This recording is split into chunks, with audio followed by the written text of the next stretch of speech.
Ladro sì, ma anche furbo. Per una volta il delinquente, probabilmente seriale, che batte la città in bici in cerca di spiccioli utili a raccattarsi la dose di cocaina, si è avvisto della presenza della videosorveglianza e prima di tentare il furto ha pensato bene di girare le telecamere in direzione del muro. È accaduto al deposito degli scuolabus in via Padre Emilio Venturini a Brondolo nei giorni scorsi, mentre gli uffici erano chiusi e i dipendenti in ferie. L'azione ha prodotto solo danni, dal momento che il malvivente ha rotto il vetro di una finestra per introdursi nell'edificio, dove però non ha trovato denaro, ma solo documenti e oggetti necessari alle pulizie. L'ha scoperta questa mattina da parte degli addetti che si stanno preparando all'anno scolastico che inizierà domani.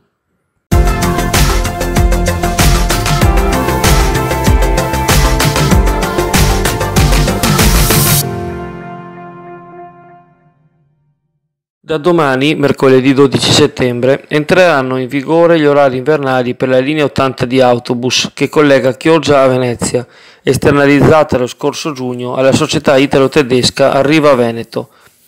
Il calendario preciso dei nuovi orari per le linee 80, 85 e 87 è reperibile nel sito dell'azienda arrivaveneto.it. A cambiare inoltre saranno le fermate di salita a Borgo San Giovanni, che verranno trasferite nell'altro lato della strada rispetto alle ubicazioni attuali.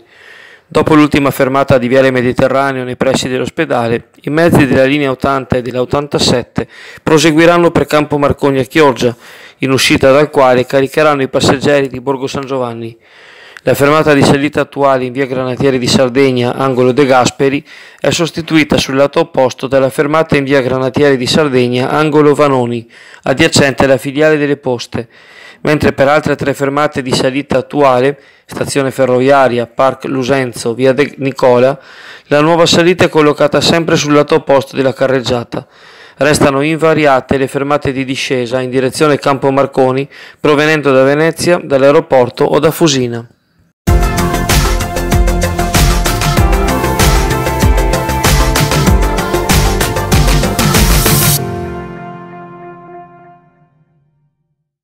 Ancora grande partecipazione alle visite al Forte San Felice nel pomeriggio di sabato 8 settembre, tanta da mettere in difficoltà i volontari del comitato nel dire no alle numerose richieste dell'ultima ora. Più di 200 persone, metà delle quali da fuori Chioggia, turisti soggiornanti a Sottomarina, tra cui alcuni stranieri, o venuti appositamente per la visita. Per tanti, chioggioti o forestieri, l'opportunità di realizzare un desiderio coltivato da anni, grazie anche alla cura che il farista Diego Nordio impiega nella cura dei prati interni. L'interesse non scema nella continuazione del percorso fuori e intorno al forte, tutto è intriso di storia nel passaggio tra mare e laguna. Per i volontari una inaspettata sorpresa, i lavori in corso nel piccolo bastione dove si intende realizzare un belvedere, liberato finalmente dal canneto e dai rovi infestanti.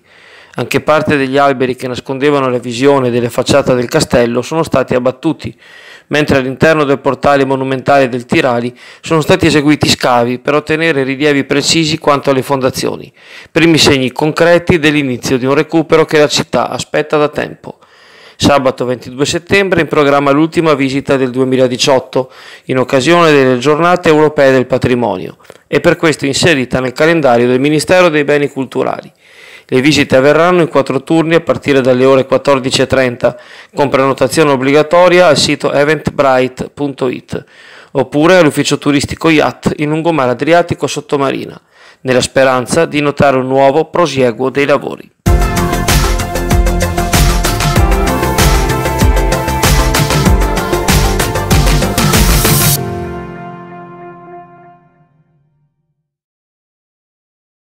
Sta peggiorando a vista d'occhio la situazione lungo la strada provinciale del Gorzone da Capasqua verso Cavarzere, attraverso Valcerere e Dolfina.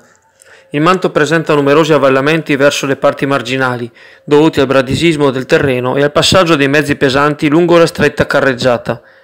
Già sono stati approntati nel tempo alcuni interventi e probabilmente altri ne sono necessari e alle viste.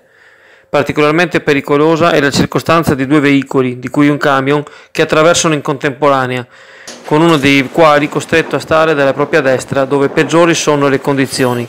Si raccomanda prudenza alla guida.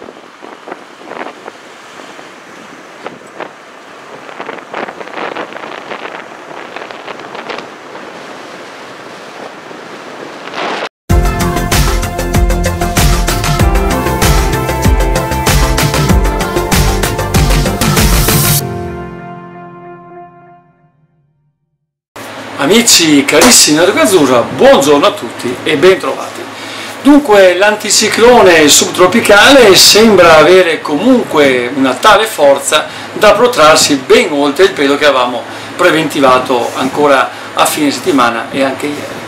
Quindi sembrerebbe da un'analisi delle carte che questa forza anticiclonica possa interporsi al passaggio delle perturbazioni per buona parte del mese di settembre, caratterizzandolo in pieno. Questo non vuol dire che avremo sempre molto caldo o molta stabilità, ma vuol dire che l'Europa costantemente sarà divisa più o meno in due. L'Europa meridionale sotto protezione di questo anticiclone e l'Europa settentrionale aperta quindi a perturbazioni autunnali di stampo appunto piovoso. Questo significa che comunque l'anticiclone terrà botta fino sicuramente a buona parte di giovedì. Avremo una lieve smagliatura ovviamente tra giovedì e un po' sabato, con l'ingresso di qualche coda di una perturbazione che dovrebbe portare qualche pioggia, qualche temporale qua e là, con un annesso calo termico al momento che non sembra così forte come preventivato, ma nell'ordine di 3-4 gradi laddove appunto dovrebbe piovere. Dopodiché dovrebbe rimontare in sella con ancora qualche forza, garantendo ancora stabilità per buona parte anche della vostra settimana, e quindi scongiurare appunto un imminente autunno e quindi un conseguente bel tempo ad oltranza. Staremo un po' a vedere. Per ciò che concerne la data di oggi, martedì, tutto sommato è la bella coppia di ieri, con giornata tersa, con meno velature in mattinata e con temperature che guadagneranno i 27-28 gradi più o meno come ieri.